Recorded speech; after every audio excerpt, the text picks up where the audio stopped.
শুভ সকাল, সবাই কেমন আছেন? এই তো আমরা প্রবাসী। দেখুন, আমরা আমার পাশে যেটা এটা আছে সেটা হলো নেপাল হিরো, আমার फ्रेंड नेपाल हीरो। हाँ, नेपाल हीरो। तुम्हारा नाम क्या है? दीपक। दीपक विश्वकर्मा। उसको बहुत याद आ रहा है उसका बीवी का।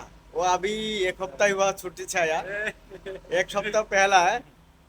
সপ্তাহখানেক আগে ছুটিতে আসছে। ওর মনটা খুব খারাপ, ওর খুব বউ বাচ্চার খুব মন খারাপ করছে, ইয়াদ হচ্ছে, মনে মনে পড়ছে সেজন্য।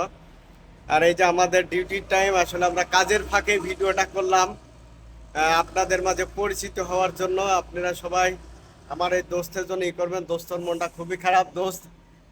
দোস্ত হচ্ছে বাচ্চা বউ রেখে চলে আসছে, এই যে এক সপ্তাহ হইলে। হুম। এখন মনটা খারাপ, সেই জন্য একটু আমরা ভালোভাবেই দেখাশোনা করে রাখছি। এটা সবারই হয়, প্রবাসী যারা থাকে তারা সবাই বোঝে আসলে দেশ থেকে আসার সময় তার বেদনাটা কেমন, আবার ছুটিতে যাওয়ার সময় কেমন লাগে। যাই হোক, ততক্ষণ পর্যন্ত আপনারা আমাদের জন্য দোয়া রাখবেন, ভালো রাখবেন সবাই। दोस्त कुछ बोलो, तुम्हारा बांग्ला दोस्त के लिए, বাংলা दोस्त के लिए कुछ बोलो। বলো, আমি তোমাকে ভালোবাসি। আমি তোমায় ভালোবাসো। হ্যাঁ, আমি আমি হ্যাঁ আমি আমার সোনার বাংলা, আমি তোমায় ভালোবাসি। আমার সোনার বাংলা, আমি তাই ভালো। ধন্যবাদ সবাই, হ্যাঁ।